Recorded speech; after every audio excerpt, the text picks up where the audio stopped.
Welcome to Vermont and Beyond. I'm Buzz Collier, and it's just you and I today. And today we have a very special treat.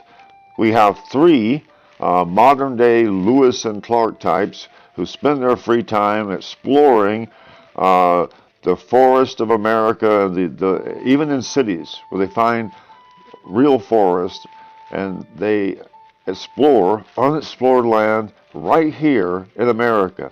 And tonight and today, they're talking about a place just somewhere in Georgia. And it's a very wonderful story. And although they couldn't get pictures, they weren't sure if they're allowed this time. This is their second trip to this place, and they're going to tell you all about it coming up next. Don't go away. Getting there was an accident the first time. A complete surprise. We were camping and hiking. I had some outdoors friends, and we'd like to do these kind of things in our spare time. And the three of us, and he took us to a place not too far from a city, a fairly middle-sized little place, cars and factories and all the like. But within that little city, there was a sort of a undeveloped area, a wetland, and it was so large that it was hard to believe it was untouched. So I could get you to that beginning point just below the bridge, up on the hill, right before the river. If you park on the left, you go under the river. You park on the left and go to the right. There's also some wonderful places, but this forest that I speak of was under the river, and that is where the journey began. And to remember the way back was so difficult. And it was just past noon. We made the first major turn, and so that was the first direction. Just past noon going. But the directions are pertinent to the sun at noon on the first turn. So if you're behind that, you just have to make allowances. The outdoorsman could still find it. Perhaps the novice would not. So did you make your directions, since you made them on a sunny day, did you make them where you could find it if it were overcast or perhaps not sunny? Yes, the landmarks were marked. I tried to keep them as simple as possible and as few major turns as necessary. But we do know that at high noon, you take the first major right. You wouldn't have any other options. This is a clear right or left. Yeah, it hooks. There's a path that's most anyone would detect. Anyone just roaming the area would be probably right about here. But they would probably feel like they've done all they could do, and then there's a divergent path to the right and the left that seem both to go somewhat uphill, but one to the left seemed more northwest, and the one to the right was closer to the water. And so it was the kind of place where you're walking precariously close to the river. It might be a little intimidating for someone who was just on a mild journey, if someone, say, just saw this place and had some children, they probably wouldn't necessarily take the kids there. It was a little bit of a danger to the right turn after the first, as you got past the little brush to the left. So how far away have you gone so far? Well, at this point, we probably have gone less than a mile for sure, but close to that. The scenery up to that point was nice, but once we turned here on the first turn, it seemed like everything looked so much more majestic than any forest I'd ever seen. I could not fathom such beauty. It was just everywhere. The shape, the trees, the canopy, and it was, of course, it was January, even though it was warm, about 60 degrees and sun was shining, but it was warm. But being the winter, we didn't have to worry about anything like snakes or anything like that. So it's almost as if it was our turn to explore this area. To be honest, I probably wouldn't have been here in the summer knowing the area, just because the snakes, if nothing else, and just the fleas and the ticks. But see, that was the beauty of it, was that at this time of the year, there was none of that. And so the beauty was just absolutely astounding. You look to your left, you see things you just couldn't imagine, and things to your right. The forest was so beautiful that you almost have to go see it to understand what I'm talking about. And so we go up around the rocks, and now I kept looking over my right shoulder to see the sun, because the sun was pretty much following the river, and it was reflecting in a beautiful way. The light was coming in just beautiful patterns across the river and the rocks, and so you could have spent a very good amount of time right there. So that was part of the thing, is all along the way there's so many beautiful places that you could spend your time. But we were heading somewhere because we'd been there before, and this was where we had to go today. And so we go around that turn, and now the path itself we're following naturally flows to the left, till your mind is saying, well, why didn't we just go left before? It's not the same. But we're now going up grade, but it's like every step is at a fairly decent angle, but it wasn't tiring because the roots across the banks and the hills were just in the right place. It was almost as if they had built you a stairwell. And so you could walk, but you look down and see that you've walked quite a bit and you've gone up. Your elevation has really gone up, but you're walking at a casual pace, sort of leafy, and then you get to the top of that and you look down and you realize the height that you've traversed is amazing, and now you've got to go to the right again. And that was about a quarter of a mile that we walked up, just basically walking up this fairly stiff hill. And we turned to the right, headed back to the river, and we can see the river at this point to our right. Then you've got the left path going kind of sharp, uphill to the far left would be your other option. And to the right was a downward swinging path, went around the rocks, but there was this large tree that had fallen. It appeared as if someone had actually sawed a piece of the trunk out to clear the path and tossed it aside. And you had about 2 feet from the trunk to the left where it had fallen, and then the tree extended into the water and beyond in a beautiful, it made a nice little design the way it fell. And then beside that was another tree of the same color, a beautiful dark grayish mahogany, a beautiful color of bark with sort of a straightish weave to the pattern of the wood. Just a very unusual tree, so it's easy to remember that. And also the view of the river was swinging, curving to our left, and the rocks were going all the way across the river into slight downgrade. It's a little bit of a ripple, not a falls, but it would be a place if you were kayaking that you probably would have to be very careful, because the rocks were like not jagged, but they were exposed enough to see rocks all the way across, and the river was rushing past it and across it. It was very beautiful.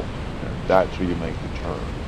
And so the rocks, the tree, and the path, with the sun being just over your left shoulder, just past noon, was your first landmark.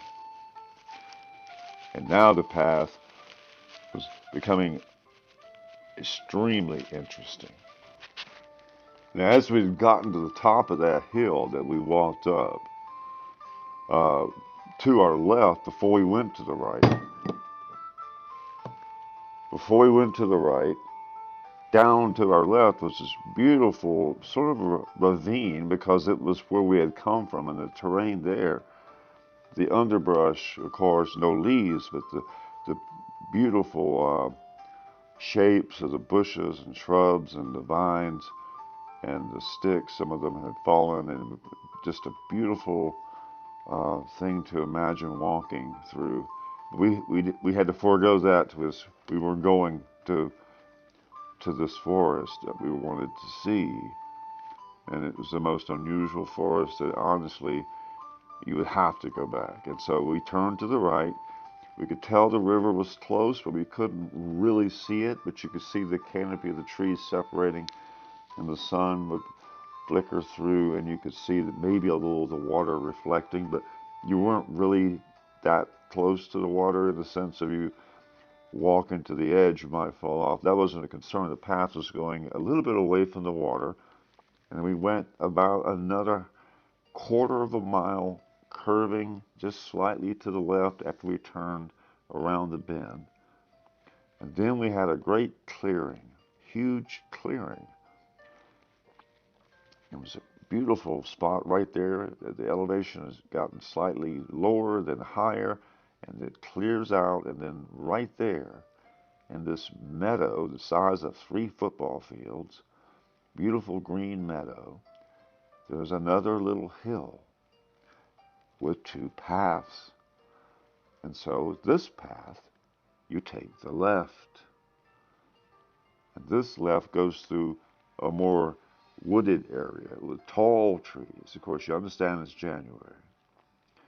But all the trees are so majestic in the shapes, so beautiful. Everything beneath it, the moss, and the leaves. As we go up this terrain, now we see that the woods are getting a little thicker. We can still sort of hear the water to our right. And we continue this path to another major landmark we're looking for, and that's this huge, the old ones called it the Gateway. And that, according to my remembrance, that would be about a half a mile of walking through this forest till we get to that landmark. Okay, let me stop you there. So you so far you went to you're not that far away. You're not in the wilderness. You're not in Montana. You're somewhere in the state of Georgia, and it's really kind of in the city, or pretty much. It's in an urban area, about 100,000 people. There's a university there, so you can figure out what place it is. I don't want to name it, but yeah. And so far we've parked, and this area we started in was a public park, and I assume that all of it might have been, because there was never any signs of anyone owning this. And so as we walk now, how far have you walked so far? You've been hiking, the 3 of you, and you started around noon, so now it's around 2:30, and you've gone, your estimation, probably 5 miles. Yeah, I would say at this point we probably have not quite gone 5 miles, but very close to that. And it's just amazing at this point just how much forest could be there in the middle of a populated area. And so after we crossed that large meadow and walked a short ways to our right, still going toward the river, slightly upgrade, we wander through this little trail. To the right, you can see the kind of plants you would see near the water. To the left, the trees are getting taller and taller, and the canopy of the trees were green, even though it was winter. But they weren't pine, and that got our attention. We kept walking, and then we came to a level area, and there was like a mossy lane that literally was just enveloped in a mossy canopy. We go through that little canopy for not very far, and then it clears out. There's another road going slightly to the left, which we ignore, but our road to the right, I mean straight ahead, after we crossed the other little median, which is a slightly, it was not a road, but it was a path that someone had walked on quite a bit, and you could tell that it was a way either animals or people would travel. So the vegetation was thinned out like a path. But as we were going straight, you could see this emerald mossy grass growing almost as if it was in a road, about the width of a road. It went straight through, and to your left and to your right there was two forests, one to the right, one to the left. Now the one to the right, almost no leaves, completely devoid of greenery, and it was a typical forest in the winter without pines or pine trees or spruce or any of that stuff, just mostly hardwood trees that had no leaves. And you could see, as far as you could see, this forest, beautiful design, the curvy, ornate stems from the vines that were obviously there without the leaves. Everything was wood, but it was such a beautiful pattern. All this you could see as far as your eyes could see. And to the left, there was a forest that was very different. Very different.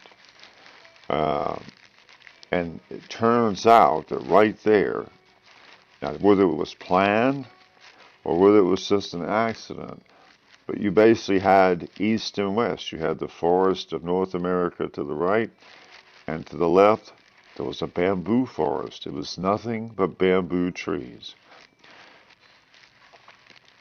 Very little of anything else. And so we took the path to the left and explored the bamboo. And this bamboo forest was absolutely amazing.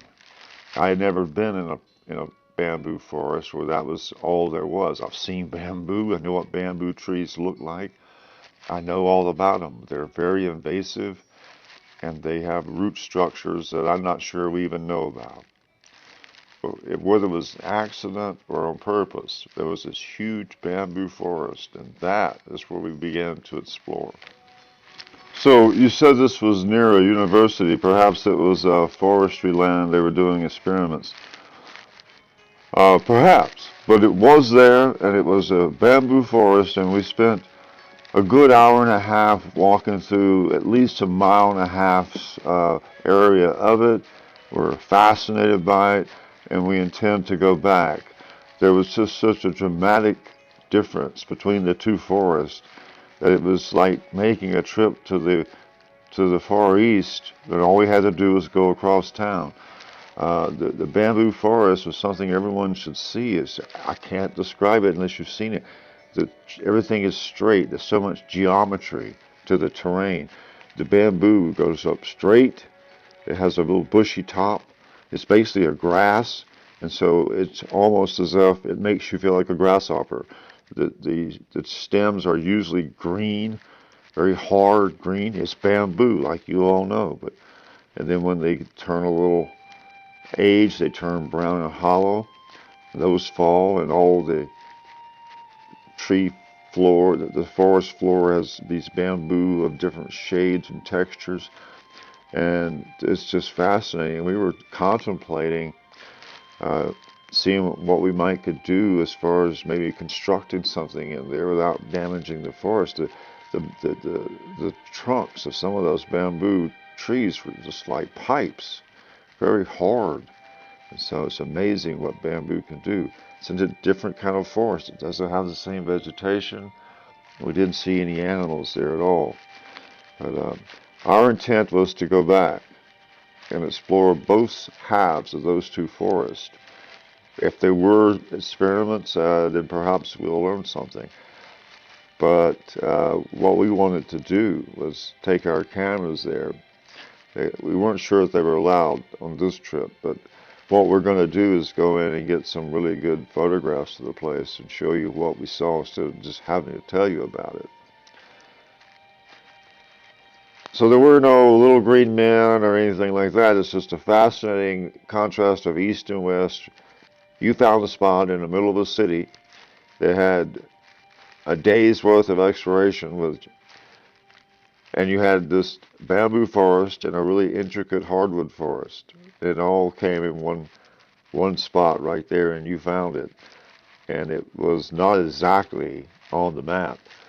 Exactly, it's like it perhaps was research. We were allowed to be there. There was no posted signs, but yeah. So east and west met, and we found that to be very, very fascinating.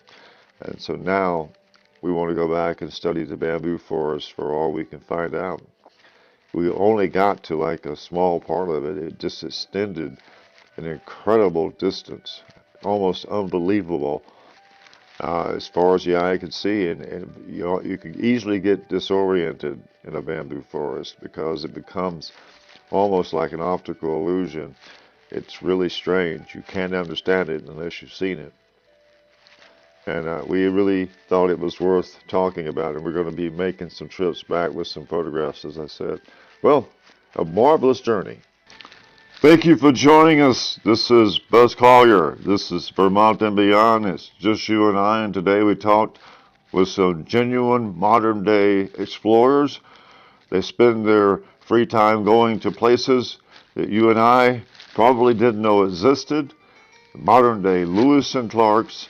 And we'll have some more about this later. They're going to have some photographs of the place they went to, some more in-depth coverage of what they did in the bamboo forest, and of course the other forests they found as well. Thanks for joining us. This is Vermont and Beyond saying good day.